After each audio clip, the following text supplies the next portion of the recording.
안녕하세요. 강채원입니다.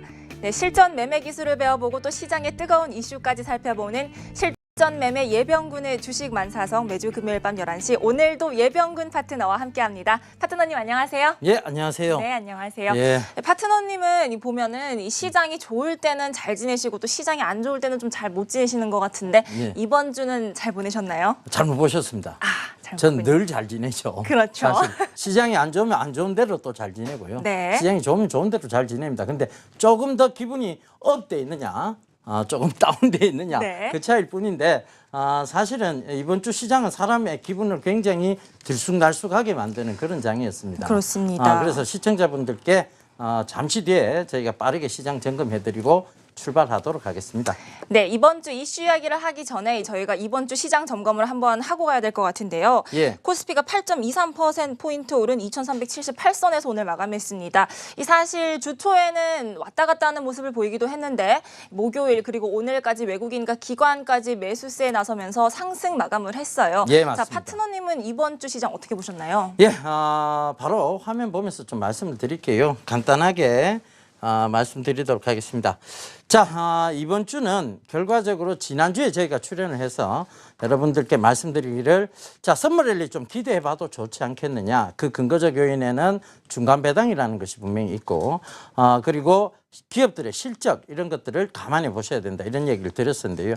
실제로는 이번 주는 좀 증시가 출렁이는 즉 조정의 빌미를 잡아서 출렁출렁이게 만드는 그런 장이었습니다. 저희가 금요일 방송이 끝나고 난 다음에 월요일 날은 사실 시장의 분위기가 굉장히 좋았습니다. 그러다가 바로 화요일 날 찬물을 끼얹기 시작했죠. 바로 이 정치 키워드에서 오토 원비어 이분이 바로 미국의 유학생이죠. 북한에 억류되어 있다가 코마 상태로 미국에 들어갔습니다. 그러면서 얼마 안 있다가 죽어버렸죠. 그러니까 이 미국은 정치적 리스크를 그때 겪고 있었어요. 그러니까 도널드 트럼프가 탄핵에 대한 얘기들이 나오기 시작했었는데 그때 이런 일이 발생하면 이거를 도널드 트럼프가 사받은 사람입니까? 결코 그냥 넘어가지는 않을 것이다. 이걸 정치적으로 잘 이용할 것이다라는 부분 때문에 대북 리스크라는 것이 뜨기 시작했습니다. 그죠? 이런 불확실성이 뽕 이렇게 떠오르기 시작하면서 증시가 타다다다닥 조정을 들어왔었죠. 그러니까 그런 부분들이었는데 이것이 지금 한 며칠 지나다 보니까 이 부분이 희석되기 시작했어요. 별거 아니네. 가만히 계시네. 자, 이렇게 돼버린 거죠. 네. 그러면서 다시 목요일, 금요일 장은 그 희석된 부분 때문에 별거 아니다 이러면서 다시 올라오기 시작한 것이죠. 결국은 수급 때문이었는데 외국인들이 강한 수급이 들어왔습니다. 오늘도 외국인이 코스피, 코스닥 그리고 선물까지도 강한 매수세가 들어왔다는 것을 참고해 본다면 글쎄요. 시장은 이제 진짜 선물을 좀 준비하는 것이 아닌가 그렇게 보여지는데요. 그 근거적 요인은 지난주에 말씀드렸던 그대로입니다. 바로 중간 배당이라는 부분이죠. 결국은 이 중간 배당은 한 번 더 내가 수익을 챙길 수 있는 구조죠. 그 중간 배당과 더불어서 지금 맞물려 있는 것이 뭐냐면 바로 6월 말에 있을 윈도우 드레싱 효과 이런 부분도 생각을 해봐야 될 것 같습니다. 그렇죠? 그래서 요 두 가지에 대한 부분 그리고 이 프로그램에서 저희가 말씀드렸습니다. 기업들의 마진 구조가 역피라미드 구조로 바뀌었다. 원래 정상적인 마진 구조는 이 삼각형 피라미드 구조입니다. 그런데 이게 역피라미드로 바뀌었죠. 왜? 뭐 때문에? 그러니까 결과적으로 보면 다이렉트 판매. 채원 씨 온라인 구매 많이 하세요? 온라인 구매 가끔 하죠. 네. 네. 전에 비해서는 온라인 구매 양이 늘었습니까? 아니면 줄었습니까? 전보다는 훨씬 는 것 그렇죠. 같아요. 그것 때문이죠. 결과적으로 이런 다이렉트 구매, 즉 이런 부분들 때문에 기업들의 실적, 즉 이익은 마진폭은 더 개선이 됐지만 실제적으로 보면 경기는 그렇게 좋지 못합니다. 마진폭만 개선이 된 것이죠. 이런 부분들이 결국에 기업들의 어닝 서프라이즈, 2분기 어닝 서프라이즈는 기대감까지 팽배해지기 시작했다. 그렇다면 다음 주 시장은 진짜 썸머 랠리를 한번 노려볼 수도 있는 그리고 그것을 이어갈 수 있는 그런 장이 될 수도 있겠다. 감히 말씀드리면서 이번 주 시황 점검은 이렇게 마치도록 하겠습니다. 네, 2분기 기업들의 실적도 기대되는 데다가 또 다음 주부터 당장 중간 배당이 시작되기 때문에 이 다음 주 우리 시장은 기대해 볼 만하지 않나라는 의견 주셨습니다. 네, 여기까지 한 주간의 시장 점검 마쳐보겠고요. 자, 여기서 저희가 준비한 깜짝 이벤트가 하나 있죠. 자, 당첨되신 분들께는 USB 우산 등 이 푸짐한 경품 드리니까요. 이번 주 퀴즈에도 많은 참여 부탁드립니다. 자, 그렇다면 이번 주 퀴즈 본격적으로 시작해 보기 전에 파트너님, 지난주 퀴즈 정답부터 한번 알려주시죠. 예, 지난주 퀴즈 정답 스마트십 코드도 아니었고요. 스튜어드십 코드였습니다. 정답은 2번 스튜어드십 코드. 집사의 느낌이 강하게 나시죠? 네. 우리 집 집사처럼 돈을 양심 있게 굴려주는 그런 이제 행동적 정의 이런 것들을 말하는 표현이었는데요. 정답 2번 스튜어드십 코드였습니다. 네, 정답은 2번 스튜어드십 코드였습니다. 자, 그렇다면 이번 주 이슈와 연결되는 또 이번 주 퀴즈도 한번 여쭤볼까요? 예, 컴퓨터 집에 한 대 있으시죠? 그럼요. 컴퓨터 한 대 있죠. 예, 컴퓨터가 보통 집에 다들 퍼스널 컴퓨터 한 대씩은 있으세요. 그죠? 네. 이 컴퓨터가 예전하고는 많이 바뀌었어요. 굉장히 많이 건방져졌습니다. 그죠? 컴퓨터 자체 스스로 학습하고 행동하는 단계에 이르렀죠. 우리가 흔히 이것을 AI라고 부르죠. 인공지능이라고 부르기 시작하는데 이것에 대한 문제입니다. 이것을 달리 부르는 표현들이 있어요. 그래서 문제 굉장히 보기 간단합니다. 1번 웹 2.0, 2번 웹 4.0, 3번 웹 3.0입니다. 네, 이번 주는 이 좀 답변들이 좀 헷갈리는 것 예, 같은데 저희가 힌트가 조금 필요할 것 답은 같아요. 전혀 헷갈리지 않습니다. 웹 빼고 뒤에 .0 빼면 네. 중간에 숫자만 지금 다 다른 것이죠. 그렇죠. 예, 4차 산업혁명. 요게 힌트입니다. 네. 4차 산업혁명의 숫자는 요거 하나밖에 안 들어가 있죠. 그렇죠. 예, 그래서 그거 참고해 보시면 되겠습니다. 네, 그러면 숫자에 대한 유념 한 번 더 해주시고요. 자, 여기서 이벤트 참여 방법도 함께 알려드리겠습니다. 어플 와우밴드에 접속해서 이벤트 배너를 클릭하신 다음 정답을 올려주시면 됩니다. 네, 이벤트 참여 기간은 실전 매매 예병군의 주식 만사성 방송이 시작하는 바로 이 순간부터 일요일 밤 12시까지니까요. 시청자 여러분들의 많은 참여 부탁드립니다. 당첨자 발표는 매주 화요일 오후 6시에 해당 게시판을 통해서 확인해 주시기 바랍니다.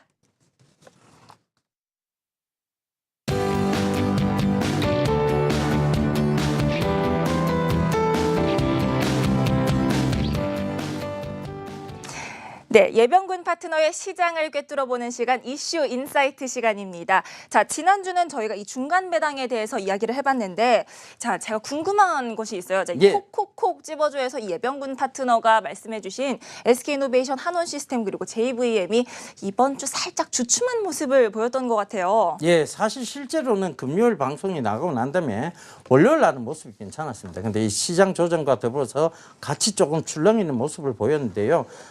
실제적으로 중간 배당의 기산일은 이제 다가오는 주입니다. 네. 그 다가오는 주라는 것을 감안해 보신다면 꼭 먹고 알 먹고 도랑치고 과자 잡고 누이 보고 누이 좋고 예, 매부 좋고. 누이 좋고 매부 좋고. 네. 예, 갑자기 이 말이 생각이 안 납니다. 자, 그래서 이 부분이 될 수 있는 게 뭐냐? 바로 이번 주 중간 배당 기산일이 있다. 이 점 참고해 보신다면 이번 주까지도 여러분들께서 좀 주목해 보셔야 될 콕콕콕이다. 이렇게 간단하게 좀 정리를 해드리겠습니다. 네, 그럼 지난주에 저희가 이야기했었던 중간 배당 이번 주까지 좀 더 기대해 볼 만한 것 같고요. 자, 그렇다면 오늘 이슈도 한번 살펴보도록 하겠습니다. 예, 오늘 말씀드릴 이슈는요. 바로 이 웹 4.0에 대해서입니다. 이 웹 4.0은 그럼 무엇이며 웹 4.0을 우리가 왜 공부해야 되느냐? 우리가 웹 4.0을 깊이 있게 들어가자는 것은 아닙니다. 절대. 여기 지금 컴퓨터 강의 시간이 아니죠. 우리가 웹 4.0을 봐야 되는 것은 결국은 기업들이 그들의 신성장 동력, 여러분들의 지갑, 여러분들의 주머니에서 돈을 쉽게 빼내기 위해서 기업들은 새로운 날개들을 답니다.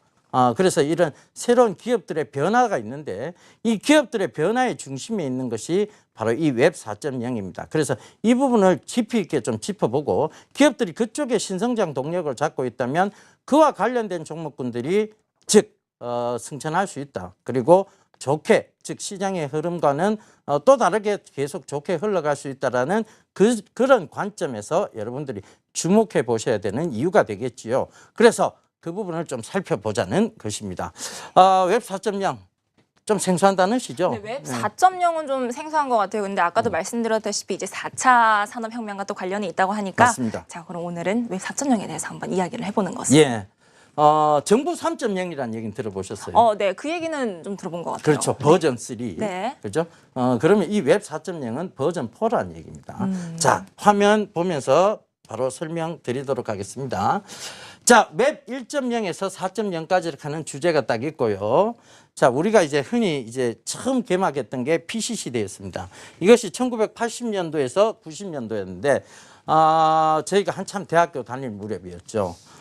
채원 씨는 그때 아마 아마 태어나지도 않았을 무렵 네. 저희가 한참 대학교를 다니면서 컴퓨터 재밌는 얘기 하나 해드리자면요. 컴퓨터를 처음 접했어요. 리포터를 막 썼습니다. 네. 그런데 컴퓨터가 포맷할까요라고 딱 뜹니다. 그때 한 친구가 얘기를 하죠. 컴퓨터가 시킨 대로 해라. 그런 순간 그렇게 망대하게 썼던 자료들이 다 날아가 버리고 말았습니다. 그때만큼 어리석은 시대는 없었습니다만 결국은 컴퓨터에 무지했기 때문에 생긴 일이죠. 네. 그래서 그 PC 시대를 넘어서서 월드와이드 웹, 즉 인터넷이 되기 시작했습니다. 이것을 바로 웹 1.0 시대라고 합니다. 이 웹 1.0 시대는요, 사실 여러분 크게 별 다른 건 없었습니다. 나우누리, 천리안 뭐 이런 것들로 인해서 PC 채팅을 하는 정도의 수준, 즉 이제 겨우 인터넷이 돼서 통신을 할 수 있는 수준이었습니다. 그때 당시는요, 이 PC를 사용하면 PC 통신을 하게 되면 전화기가 통화 중이었습니다. 그만큼 이제 회선 하나로 썼는 거죠. 그것이 이제 ADSL이 깔리기 시작하고 광통신이 깔리기 시작하고 그러면서 굉장히 속도가 빨라지기 시작하고 전화기하고는 전혀 상관없는, 즉 인터넷 통신선이 깔리기 시작한 것이죠. 그게 바로 웹 2.0 시대로 들어가게 된 배경적 근거입니다. 이 웹 2.0 시대는요, 이때도 웹 2.0으로 해서 굉장히 많은 주가들이 올라갔습니다. 사실. 네. 우리가 그 인터넷 전화 아세요? 혹시 인터넷 국제전화 그때 막 한참 벤처 붐이 일어났을 때였어요. 2000년도 초반이. 네. 그때 이 인터넷 전화에 관계된 주가요. 제가 좀 짤막하게 설명드리자면 1000배를 갔습니다. 주가 자체가. 그러니까 이게 뭘 의미하냐. 지금 1000배를 가는 종목을 우리가 잡자는 게 아니고 그만큼 새로운 성장 동력, 새로운 시대가 열리면 그만큼 새로운 수혜를 보는 종목도 생긴다는 얘기입니다. 그래서 그런 부분들을 좀 참고해 보셔야 된다는 것이죠. 그러니까 결국은 시대가 바뀌어가고 있을 때 새로운 기업의 어떤 형태 그리고 새로운 성장 동력을 여러분들이 찾지 못하면 주식시장에서도 결코 좋은 수익률을 기록하기는 힘들다는 얘기 반드시 전해드리면서 계속 얘기 이어가겠습니다. 네. 그러면서 이제 웹 2.0 시대에서 웹 3.0으로 딱 넘어오기 시작했어요. 이 웹 2.0의 가장 큰 특징은 뭐냐면 바로 크리에이티브 컨텐츠, 그러니까 컨텐츠를 창조하는 누가? 유저가. 그러니까 유저 크리에이티브 컨텐츠, UCC였습니다. 이 UCC가 웹 2.0에서 혁신을 일으키기 시작하면서 웹 3.0 시대를 만들기 시작했죠. 이게 뭐냐면 가상 데이터, 즉 빅데이터, 그리고 버추얼 리얼리티, 가상현실, 그리고 믹스드 리얼리티, 혼합현실, 그죠? 그리고 아구먼티드 리얼리티, 결국은 증강현실, 이런 부분들이 등장하기 시작한 것이죠. 네. 채원 씨가요. 네. 구두 자주 사세요? 구두 뭐 시즌마다 한 번씩은 사는 것 같아요. 볼 때마다 바뀌어요. 어우, 예. 예쁩니다, 구두. 아닙니다. 자, 이 구두를 사러 갑니다. 네. 결국 구두를 막 인터넷으로 검색을 하고 있어요. 검색을 하다가, 부장님이 딱 부릅니다. 꺼야 되죠, 컴퓨터. 꺼야죠. 예, 숨겨야죠. 끄고 갑니다. 끄고 가는데 이때까지 채원 씨가 그 구두를 검색했던 기록들이 어디에 남아있냐? 구름에 남아 있습니다. 클라우드에 남아 있다는 구름에. 거죠. 네. 예, 클라우드에 딱 남아 있습니다. 그러니까 채원 씨가 바깥에 일을 보러 딱 나가는데 샤이니지 광고, 즉 그러니까 벽면 광고에서 채원 씨가 그토록 바랬던 구두가 딱 떠 있습니다. 이것이 바로 맞춤형 광고 시스템, 즉 웹 3.0의 샤이니지 광고라고 보시면 되겠습니다. 이 부분까지가 웹 3.0이에요. 그럼 이제 웹 4.0은 여기보다 더 1단계 진보했겠죠. 자, 뭐냐 하면 뭐겠습니까? 컴퓨터가요, 스스로 채원 씨의 기분을 감지를 하는 거예요. 목소리만 들어도 감지를 하기 시작합니다. 광고에서 이미 그 내용이 나왔죠. 사실 약간 피곤한 여성이 집으로 들어가면서 즉 거기에 있는 기가진이를 부릅니다. 네. 그러니까 이 기가진이가 오늘 기분이 좋지 않으시군요 하면서 그 목소리만으로도 감지를 한 거예요. 그죠? 그러면서 스스로 행동을 하죠. 뭐 좋은 음악을 갑니다. 기분이 우울할 때 듣는 음악. 예, 남편보다도 낫고, 예, 부인보다도 낫습니다. 자, 어찌됐든 스스로 학습하고 행동하는 즉 AI, 그것이 바로 웹 4.0의 시대가 도래했다는 것이죠. 자, 그 웹 4.0이 화려하게 나타났던 것이 언제였느냐? 바로 지난해였습니다. 지난해, 즉 2015년도 연말에서 2016년도 가장 초에 가장 핫했던 장면입니다. 바로 누굽니까? 이세돌 구단. 예, 그렇죠. 네. 바둑계의 거성 이세돌 구단입니다. 예. 자, 이 이세돌 구단이 AI의 화려한 데뷔를 시켜준 거예요. 왜? 알파고라는 것을 통해서 결국은 이 이세돌 구단이 그와 맞붙었습니다. 사람이 아니죠. 예, 사람이 아닙니다. 컴퓨터입니다. 실제로 조금 우스운 얘기를 드리자면, 저희 와이프는 이 알파고가 누군지 몰랐어요. 그러니까 TV에 나오는 사람은 중국인이 대신 이래 알파고 뜨고 있었죠. 네. 야, 그러니까 와이프가 이런 얘기를 합니다. 알파고 중국인이던데? 이런 얘기를 합니다. 자, 굉장히 사실은 웃긴 얘기입니다만, 네. 예, 착각을 할 수 있죠. 그렇죠. 그래서 이 알파고, 이것이 화려한 데뷔를 하게 된 것은 이세돌 구단 때문이었습니다. 사실. 이제는 결전의 날이다. 그거 기억나시죠? 네. 예, 그 부분이었습니다. 자, 이세돌 구단이 이 알파고가 붙었습니다. 유일하게 알파고를 한 번 이겼어요. 그리고 나서 커제 구단 내리지기 시작했고, 즉 이 알파고는 딥러닝을 했던 겁니다. 딥러닝이 뭐냐면 스스로 학습한 것이죠. 스스로 바둑을 익혀 나간 것입니다. 그리고 행동을 대국을 통해서 이겨 나간 것이죠. 그러면 이 컴퓨터는 인공지능이라는 얘기입니다. 즉 딥러닝, 혼자서 스스로 학습했다는 얘기죠. 그러면서 지금은 누구도 이기지 못했습니다. 그 이후로는. 네. 맞죠, 그죠? 커제 구단 아예 완패했습니다. 그리고 건방지게도 지가 마음대로 은퇴를 해버렸어요. 그래요. 예. 참으로 건방지기 짝이 아닐 수 없습니다. 네, 어떻게 그렇습니다. 사람을 다 이겨놓고 지가 지 마음대로 은퇴를 합니까? 그죠? 예. 어찌되었건 이런 부분들, 그것이 결국은 새로운 시대가 열렸음을 말해주고 있었습니다. 자, 다음 화면 보실게요. 자, 엔비디아라는 그룹입니다.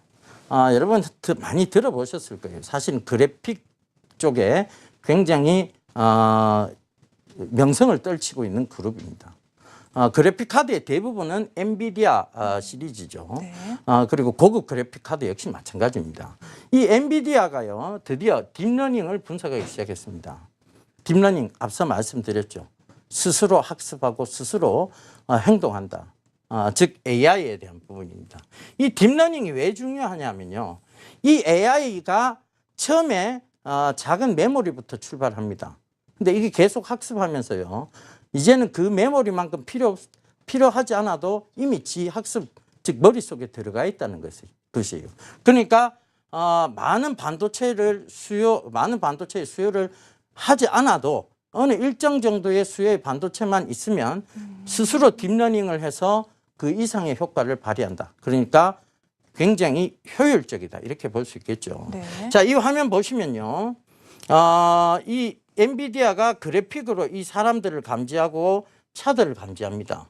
그러면서 차의 진행 방향, 사람의 어떤 여기서 자전거 타고 오는 사람의 방향과 이 차의 진행 방향, 그리고 속도 이런 것들을 다 분석해서 사고가 날 수 있다 없다를 분석하는 게 바로 이 엔비디아의 딥러닝 분석이에요.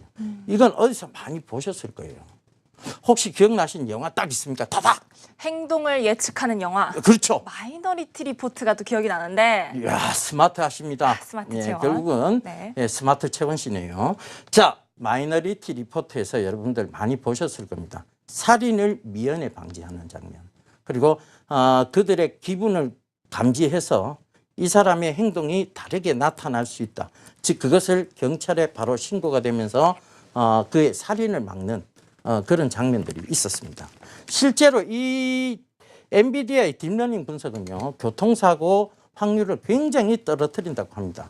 그러니까 이제 도깨비 드라마 보셨죠? 드라마 너무 재밌게 봤죠. 예, 공유를 보신 겁니까? 도깨비를 보신 겁니까? 드라마를 봤습니다. 예, 저는. 그 드라마에 보면 저승사자가 등장합니다. 저승사자가 등장하죠. 등장을 하죠. 네. 저승사자가 교통사고를 기다립니다. 그런데 엔비디아의 딥러닝 분석으로 인해서 교통사고는 일어나지 않습니다. 저승사자는 할 일 없이 돌아가야 되는 상황이 생기죠. 네. 예, 이런 부분들 바로 엔비디아의 딥러닝 분석 때문이라는 거. 그렇다면 이제 어떻게 되냐. 인간의 수명은 길어지겠다는 것이죠. 그러면서 이제 고령화 사회가 진짜 본격적으로 진입이 된 것입니다. 앞으로는 더더욱 심각한 고령 사회가 될 수 있다. 왜? 즉 사고로 인한 그 우연한 액시던트로 인한 죽음은 없다는 얘기가 돼버립니다. 그러면 인간 수명은 더더욱 길어지겠죠.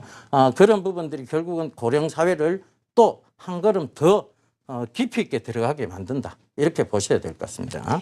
자, 다음 화면 보실게요. 자, 여기에 이제 가장 기초적인 부분들이 등장합니다. 왜 우리가 이 인공지능을 우리가 연구해야 되느냐, 왜 웹 4.0이라는 부분들을 공부해야 되느냐에 대한 부분입니다. 바로 우리가 주식 투자를 하고 있는 많은 사람들이 어디에, 즉 글로벌 기업들의 행보를 예의주시하게 봅니다.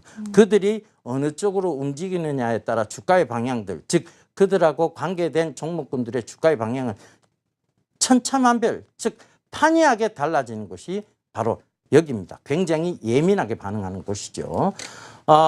제가 이름이 예시입니다. 그죠? 네. 예, 저도 예민합니다. 그래서 우리도 예민하게 한번 지켜보도록 하겠습니다. AI 비서, 즉 인공지능 비서라는 얘기죠. 앞서 말씀드렸습니다. 어떤 우울한 기분의 여성이 집으로 들어가서 누굴 찾느냐? KT의 기가진이를 찾습니다. 그 광고 보신 적 있을 거예요. 그러니까 KT는 그렇다 치더라도 그럼 나머지 글로벌 기업들의 모습들은 어떠냐에 대한 부분입니다. 애플, 채원 씨 쓰고 있는 핸드폰입니다. 네. 비서 뭐 있습니까? 시리가 있죠. 쉬리 있습니다. 예. 그다음에 아마존, 예. 구글은 구글 어시스턴트가 있죠. 네. 예. 이 아마존은 알렉사라는 비서가 있습니다. 그리고 SKT는 우리가 흔히들 알고 있습니다. 뉴구, 예, 뉴구 있습니다. 그죠? 네. 그다음에 삼성은 빅스비가 있죠. 네이버는 클로버가 있습니다. 이런 인공지능 비서들이 다 지금 글로벌 기업들이 관심을 갖고 있는 분야라는 것이죠. 그렇죠. 그러니까 그들이 관심을 갖고 있다면 주가도 예민하게 움직일 수밖에 없습니다. 실제로 지금 이렇게 스마트폰이 있습니다. 그죠? 스마트폰을 켜고 우리가 지금 채원 씨에 대한 부분들을 이 인공지능 비서를 통해서 한번 불러볼게요. 네. 강채원 씨 보여줘. 이러면 강채원 씨에 대한 찾지 못했어요. 원하는 결과를 찾지 못했다는 아쉽네요. 아직은 제 사투리를 알아듣지 못하는 것 같습니다. 다음 자, 기회에. 그래서 다음 기회에 네. 시간상 다음 기회에 보시기로 하고요. 네. 자, 그래서 지금 이 인공지능은 굉장히 많이 발전을 했습니다. 아직까지 사투리는 알아듣지 못하는 수준이지만 이 인공지능의 발달로 인해서 이제 사람의 손은 자유로워지고 그다음에 이제 운전을 할 때도 이 인공지능을 통해서 업무를 보기 시작하는 것이죠. 그래서 최근에 현대자동차에서도요, 이 인공지능을 자동차에 심기까지 했습니다. 그래서 이런 부분들도 결국 기업들이 그쪽으로 계속 방향을 틀고 있구나. 예, 자꾸 사투리가 나옵니다. 그죠? 방향을 틀고 있구나. 네. 이렇게 보셔야 될 것 같습니다. 자, 그렇게 방향을 틀고 있으면서 이제 나타나기 시작한 것들이 있죠. 바로 스마트. 모든 것은 스마트가 되어 있는 것입니다. 조금 전에도 제가 스마트 채원 씨라고 불렀듯이 네. 모든 것은 이제 스마트화 돼 가고 있습니다. 그죠? 채원 씨가 똑똑해져서 스마트 채원 씨가 된 것이 아니라 채원 씨가 갖고 있는 바로 스마트 기기가 똑똑해지면서 채원 씨는 모르는 게 없는 사람이 돼버린 거죠. 그렇죠. 예, 그래서 이런 스마트 기기들의 바로 그런 부분들, 그리고 이제 흔히들 우리가 구글 글라스라고 하죠.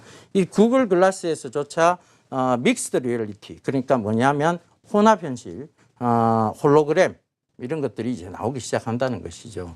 그러니까 시대는 엄청 빠르게 변화하고 있는 겁니다. 그걸 이제 우리가 감지를 해보자는 얘기입니다.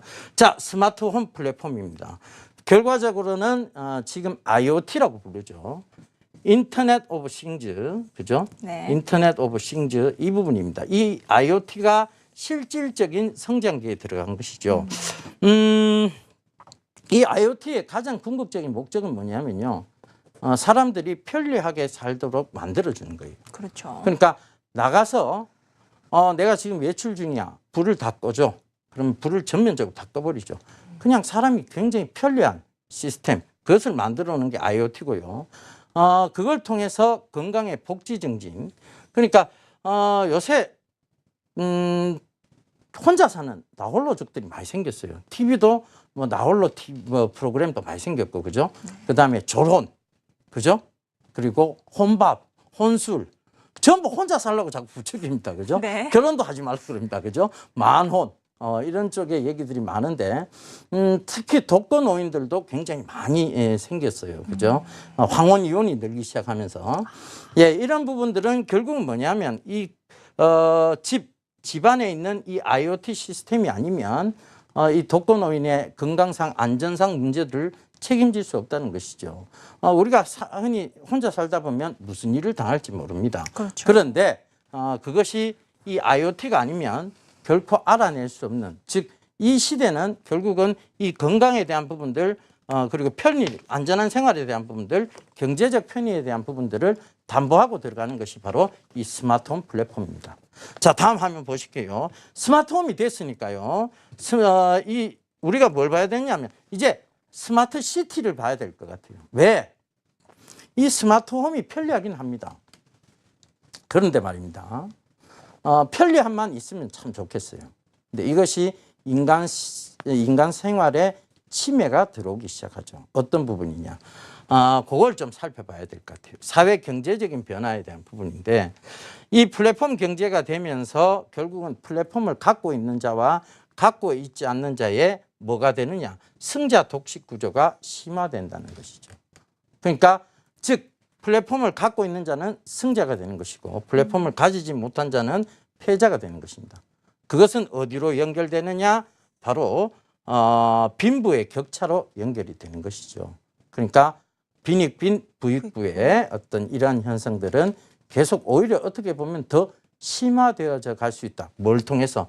바로 이 4차 산업혁명을 통해서. 어떻게 보면 참 우울한 얘기입니다. 4차 산업혁명이 긍정적인 얘기만 담아야 되는데요. 이 우울한 얘기를 여러분들께 들려드린 이유는 이 4차 산업혁명을 통해서 편리함은 더해지지만 결국은 여러분들의 지갑은 점점 홀쭉해질 수 있다는 것을 의미합니다. 로봇이 등장하죠. 이 스마트 팩토리에 공장 안에 로봇들만 가득합니다. 사람은 보이지 않습니다. 결국은 일자리를 잃는다는 얘기가 되겠죠. 그렇죠. 그다음 채원 씨 같이 예쁜 분은 사실 여기에 대한 걱정은 없을 거예요. 그죠? 우리 같이 이렇게 못생긴 사람들은 사실 일자리에 대한 늘 근심, 걱정을 끼고 삽니다. 그래서 참 불공평한 것 같아요. 예, 세상은 조금 잘생기게 태어났으면 참 좋았을 것 같은데. 지금도 그죠? 멋있으신데요. 고맙습니다. 그 말을 꼭 듣고 싶었어요. 네. 예. 자, 세 번째, 이 초연결성적인 기반 때문에 결국은 뭐냐면 연결이 다 돼 있죠. 네트워킹으로 인해서. 그죠? 그렇죠. 그러니까 개인 정보에 대한 부분이 없습니다. 보안이 많이 뚫린다는 얘기죠. 사실은 어떤 스토커가 채원 씨의 어떤 미모에 반해서 채원 씨를 계속 찾아봅니다. 예전 같으면 불가능한 일이지만 신상 털기에 들어가기 시작하죠. 네. 그러면 채원 씨가 졸업했던 학교부터 시작해서 쫙 찾아낼 수 있는 것이 바로 이 인터넷 세상입니다. 무섭네요. 예, 누군가는 벌써 찾고 있을지도 몰라요. 그죠? 겁나죠. 그런데 이것이 바로 이 4차 산업혁명의 초연결성적인 측면 때문에 그러하다는 겁니다. 자, 여기서 우리가 하나 느껴야 될 것은요. 결국은 이것은 인간의 편리함 때문에 만들어진 것입니다. 이것이 인간의 편리함을 넘어서서 인간을 침해하게 된다면 이것은 별로 의미 있는 혁명은 아닐 것입니다. 그래서 딱 적당한 선상까지의 혁명. 이건 저희는 윤리 프로그램이 아니어서 여기서 더 깊이 있게 들어가지는 않겠습니다. 그죠? 네. 여기까지만 살펴보고요. 그 다음 화면 잠깐 보실게요. 아까 전에 말씀드렸던 내용이죠. 이 스마트 팩토리, 공장 안에 사람은 보이지 않습니다. 네. 결국은 기계들만 잔뜩 그려져 있죠. 그러면 이제 앞으로 시대에서 살아남을 수 있는 직업은 뭐냐면 이 기계들을 오퍼레이팅하는 기술자들이 아마 살아남을 수 있을 거예요. 그죠? 그런 쪽으로 오히려 더 관심 있게 보시는 것도 젊은 분들께서 만약 그쪽에 관심이 있다면 오히려 더 미래 산업 사회에 내가 꼭 필요한 일꾼이 될 수도 있겠다는 생각을 좀 해보셔야 될 것 같아요. 사실 이제는 스마트폰 없이 얘기하기가 굉장히 곤란합니다. 흔히들 이제 자녀를 가르치시는 분들이 가장 크게 고민하는 부분이 뭐냐면 우리 아이에게 스마트폰을 사줘야 되느냐 사주지 말아야 되느냐에 대한 부분입니다. 근데 미래 사회는 결국은 이 스마트 시대가 정복을 해 들어가고 있습니다. 그런데 그 기기를 다루는 부분이 어색하거나 늦다면 물론 그 기기에 빠져서 살면 안 되겠지요. 그런데 그게 늦다면 결국은 시대에 뒤처질 수도 있다는 얘기입니다. 그래서 저는 이제 교육을 할 때 스마트폰을 가지고 노는 것에 대해서 크게 반감을 갖고 있지 않습니다. 그것이 어떤 게임이나 중독에 대한 부분만 하면 된다는 것이죠. 기기를 다루고 그 기기의 특성을 이해하고 그다음에 앞으로 이런 기기로 인해서 세상이 어떻게 바뀌어 나갈 것 같다라는 것만 이해한다면 그것은 오히려 더 좋은 교육 방침이 될 거라고 봅니다. 그래서 그런 부분들도 결국은 이 스마트 시대가 도래했기 때문에 우리가 고민해야 될 부분이죠. 그렇죠. 그 스마트 시대가 도래했기 때문에 그와 관련된 주식은 갈 것이다라는 얘기입니다. 그러면서 자 이제 우리가 여기서 돈을 벌 수 있어서 그리고 자녀 교육을 더 잘할 수 있도록 우리가 돈 버는 얘기들을 해보자고요. 네, 그렇습니다. 자, 저희가 스마트 팩토리, 스마트 그리드까지 살펴봤는데요. 자, 그렇다면 지금부터 이제 이 웹 4.0의 관련주들을 한번 살펴보는 시간을 가져보도록 하겠습니다. 파트너님. 예, 이제 웹 4.0에 관련된 종목들이 뭐 있나. 너무 많아요, 사실. 광범위합니다. 스마트 그리드, 스마트 팩토리, 그다음에 스마트 시티, 스마트 홈, 스마트 카. 이 모든 것은 다 웹 4.0에 포함되어 있죠. 결국은 4차 산업혁명 굉장히 많은 부분을 아우릅니다. 초연결성, 초지능성이라는 두 가지 커다란 맥락을 가지고 있기 때문에 그렇습니다. 실제로 우리가 여기서 바로 고령화 사회를 대비해서 한번 강의를 또 드린 적이 있죠. 그렇죠. 그때도 즉 유헬스케어는 4차 산업혁명의 초연결성적인 측면에 들어가 있다라고 말씀을 드렸습니다. 그죠? 그런 부분들을 참고해 보신다면 자, 이건 너무 광범위해요. 이걸 다 오늘 살펴보다가는 내일 아침까지 방송해야 됩니다. 채원 씨 집에를 못 보내드리겠죠. 그래서 네. 오늘은 이제 압축을 좀 해왔습니다. 뭐냐면 스마트 그리드 그리고 스마트 시티 그리고 ESS라는 부분까지 압축을 좀 해왔으니까요. 이런 부분들 좀 살펴보시면서 얘기 이어가도록 하겠습니다. 네. 자, 스마트 그리드예요.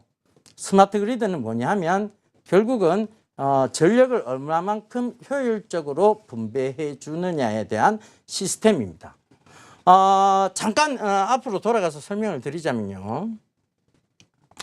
이 스마트 그리드가 있고요. 그것이 이제 전력업계 쪽, 통신업계 쪽, 전선업계 쪽, 전지업계 쪽, 자동차업계 쪽, 건설업계 쪽, 가전업계 쪽으로 쫙 이렇게 분배를 하는 것이죠. 그럼 스마트 그리드는 어디에 포함되어 있느냐면 스마트 시티에 같은 맥락으로 보시면 됩니다. 우리가 스마트 시티라고 하는 것은 굉장히 효율적으로 만들어진 도시를 말합니다. 그죠? 네. 그러니까 전력 난도 겪지 않게끔 야간에 전기를 땡겨 써서 낮에 적절하게 분배를 해주고 많이 쓰는 요일과 많이 쓰지 않는 요일을 또 분배해서 그것을 효율적으로 분배해 주는 시스템. 그걸 통해서 전력 소모, 즉 전력 낭비를 줄여가는 시스템인데 그것이 바로 이 스마트 그리드가 꼭 하는 일이죠. 그리고 그들이 꼭 해야 되는 일이고. 왜? 미래의 모든 부분은 거의 전자예요. 이제 지금 채원 씨가 스마트 기기도 하나 들고 있지만요. 네. 채원 씨가 앞으로 제가 봤을 때는 아주 예쁜 전기차를 타고 다닐 것 같아요. 그죠? 전기차. 네. 그러니까 그 전기차를 타고 다니면 결국은 지금 모든 것을 전기로 쓰고 있다는 거죠. 그렇죠. 그죠? 네. 그러니까 그거를 가장 효율적으로 모든 내가 전자제품을 다 쓰고 있어요. 근데 그 많은 전기를 쓰면서도 효율적으로 쓰지 못한다면 결국은 전력은 낭비가 될 것이고 그 부분들은 어떻게 되느냐? 전력난을 가져오게 될 수도 있다는 얘기죠. 그래서 그것을 가장 적절하게 분배해 주는 시스템 바로 이 스마트 그리드입니다. 이것이 중요할 수밖에 없죠. 실제로 이 스마트 그리드의 많은 부분들이 스마트 시티하고 연동이 되어 있다. 이것은 왜 그러냐면요. 자, 조금 전에 제가 말씀드렸죠. 독거노인 나홀로족들이 많다고. 이 나홀로족들은 어떤 일을 당할지 모릅니다. 그런데 이 나홀로족이 무슨 일을 당했어요. 그래서 지금 움직일 수도 없고 한가할 수도 없는 상태가 들어가 있습니다. 네. 그러면 여기서 가장 먼저 드러나오는 게 뭘까요? 아무래도 사람이 움직이지 않으면 이 전력 소비가 없겠죠. 정말 스마트하신 대답입니다. 스마트해요. 결국은 이 전력난에 대한 전력양에 대한 변화가 없다는 것이죠. 그것이 바로 스마트 계량기입니다. 스마트 계량기인데 이 스마트 계량기에 대해서 일정 정도 시간의 전력량의 소모가 일정하게만 나타나고 변화가 없다면 즉 위험을 감지하고 어디로 연결을 해주냐 독거노인분이 살고 있는 집안의 스마트 계량기는 바로 사회복지사한테로 연결이 되는 거고요. 그냥 혼자 살고 있는 솔로족이 살고 있는 그쪽에서 문제가 생기면 경찰서로 바로 연락이 가는 즉 초연결성, 초네트워크 그죠? 이 부분이 바로 이 스마트 계량기가 또 하고 있는 역할이고 그것이 스마트 그리드, 스마트 시티하고도 연동되는 부분이라는 얘기입니다. 자, 화면 바로 살펴보겠습니다. 네. 자, 이 관련된 종목들이 쭉 나옵니다. 이걸 다 살펴볼 수는 없고요. 딱 눈에 띄는 게 있죠. 바로 누리텔레콤입니다. 무선통신 솔루션 전문 업체인데 조금 전에 제가 설명드렸던 이게 딱 나옵니다. 원격 검침 시스템. 그죠? 자, 이 누리텔레콤은 어떤 회사하고 똑같으냐면 옴니 시스템이라는 회사하고 똑같은 비슷한 일을 합니다. 옴니 시스템. 즉, 이 원격 검침 시스템과 전산 자원 관리 시스템을 공급한다. 거의 비슷한 일들을 하고 있는 것이 이 누리텔레콤하고 옴니 시스템입니다. 그래서 이걸 좀 주목해 보시면 좋을 것 같고요. 네. 그다음 마지막으로 보이는 게 있어요. 삼화전기입니다. 그죠? 이 회사는 작은 커피시터를 만드는 회사입니다. 전략 저장 장치에 대한 핵심 부품을 바로 국책 과정으로 선정이 됐고요. 그래서 조금 눈여겨 보셔야 될 종목이다. 이렇게 보이고요. 네. 에코프로 역시 조금 눈에 확 띕니다. 그죠?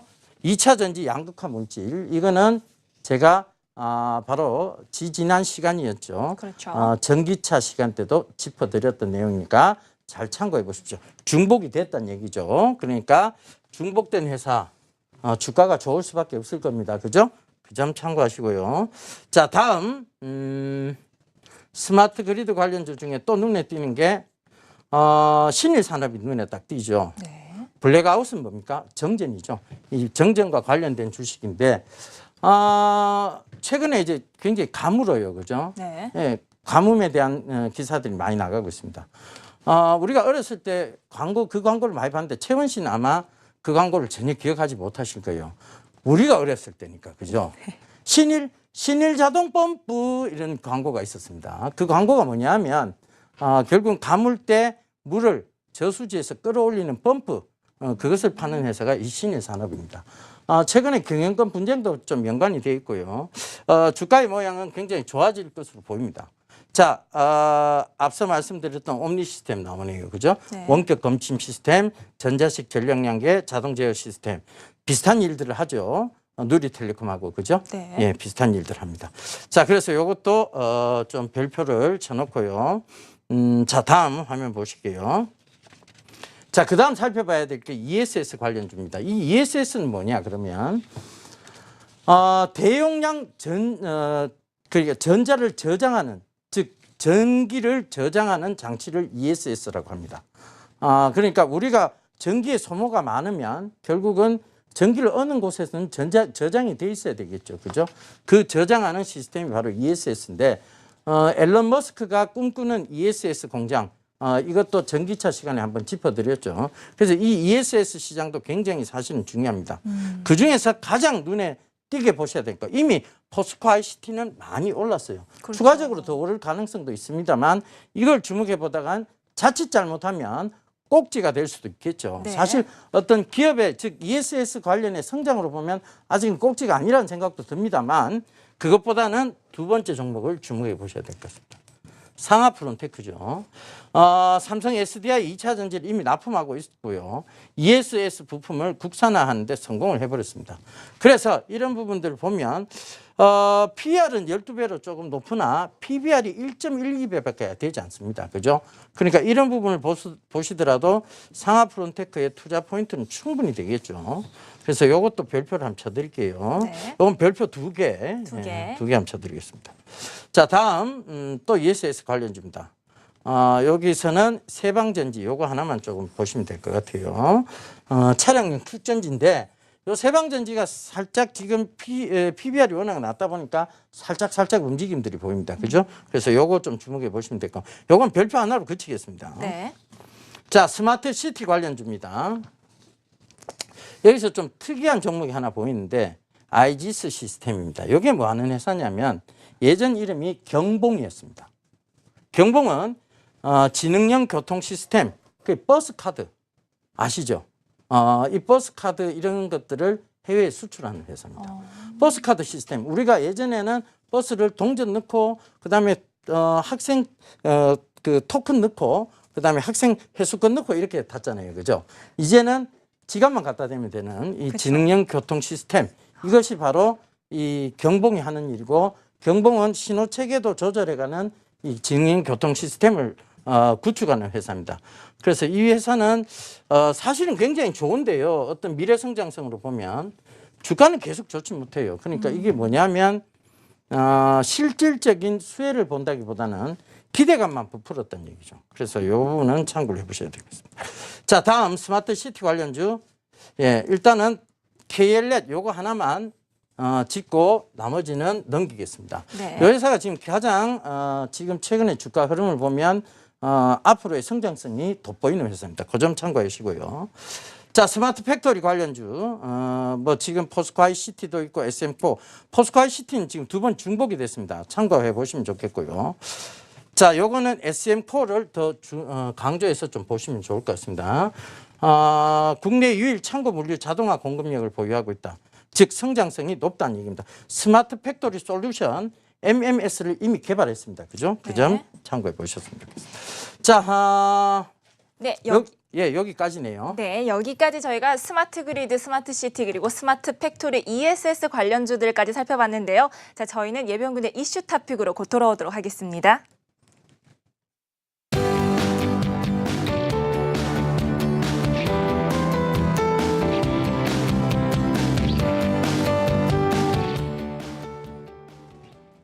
네, 웹 4.0의 관련주들이 이렇게 방대하게 많기 때문에 저희가 오늘도 콕콕콕 찝어보는 시간 가져보도록 하겠습니다. 파트너님, 오늘의 이슈 토픽은 어떤 게 있을까요? 예, 프로그램 속의 코너 콕콕콕 집어줘. 자, 콕부터 시작하겠습니다. 네. 삼성 SDS 여러분 제가 지난 비트코인 이걸 설명드릴 때 한번 들고 나왔습니다. 그렇죠. 기억나시죠? 네. 그 이후로 주가의 흐름이 계속 좋았습니다. 지금 신고가를 만들어 나가고 있죠. 물론 중간에 한 번의 출렁거림 조정은 있었습니다만 결국은 다시 올라오고 있다는 점.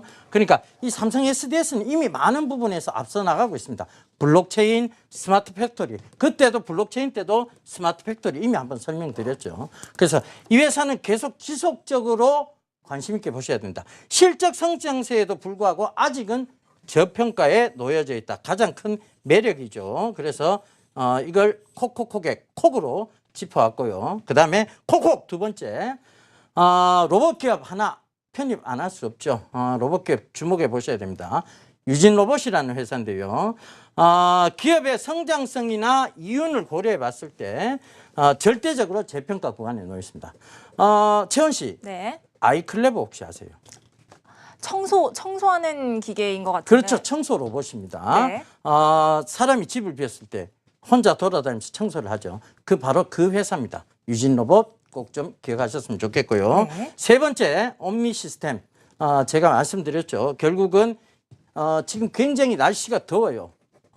지금 대구는 뭐 데프리카라고 불릴 정도로 덥습니다. 그죠? 그렇습니다. 이 스마트 그리드 꼭 필요한 세상이 돼버렸습니다. 그래서 이런 독거 노인 모니터링 시스템에 대한 특허를 또 갖고 있는 회사가 이 바로 옴니 시스템입니다. 그래서 이 부분 참고해 보신다면 자, 콕콕콕의 세 번째 종목 충분한 이유 될 것 같습니다.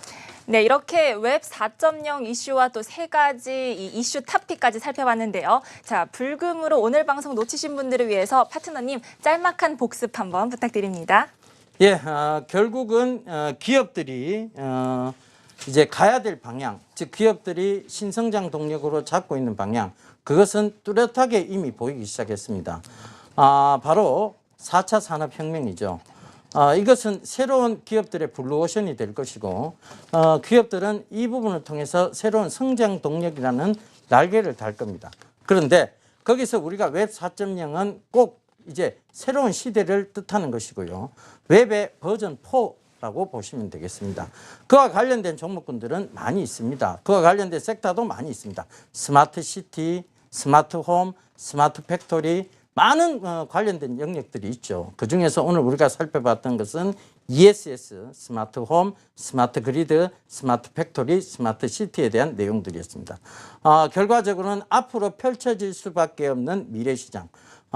우리가 흔히들 그 시장이 열리면 그 종목군들은 반드시 가게 돼 있습니다. 그러면 우리는 결국 주식은 미래에 투자하는 바로 영역이라고 보시면 되겠습니다. 그 미래에 투자하자는 의미에서 오늘 웹 4.0을 살펴봤고요. 관련된 종목군으로는 콕콕콕 자, 세 종목 딱 짚어드렸습니다. 삼성 SDS 스마트 팩토리의 거의 대장주 역할을 하신다고 보시면 될 것 같아요. 시총이 무거워서 좀 느리게 가는 것은 사실입니다만 여전히 주목해 보셔야 된다. 즉 비트코인 때도 이 종목은 주목해 보셔야 된다고 제가 강조를 드렸었고요. 그것이 벌써 한 달이 지난 시점에 벌써 제대로 상승을 하고 있다는 것이죠. 자, 두 번째 종목 여러분들 흔히들 우리가 이 스마트 팩토리 하면 뭐가 뜨는가? 로봇이 떠오르죠. 바로 이 유진 로봇. 아이클레버의 회사라고 보시면 되겠습니다. 이 유진 로봇은 지금 굉장히 절대적 저평가에 놓여져 있고 실적 성장세에 놓여져 있다는 거 참고하시고 세 번째 종목 결국은 이 모든 전력 시스템을 스마트화시키고 그리고 특허를 갖고 있는 회사 바로 옴니 시스템입니다. 이 세 종목만 여러분 딱 기억하셔도 여러분들의 수익률에는 굉장히 건전한 결과들이 나올 것이라고 저는 믿어 의심치 않습니다. 네, 4차 산업혁명의 도래의 이 웹 4.0에 대한 이슈 오늘 예병근 파트너와 함께 관련주 그리고 이슈 탑픽까지 살펴봤는데요. 자, 아쉽지만 저희가 준비한 내용은 여기까지입니다.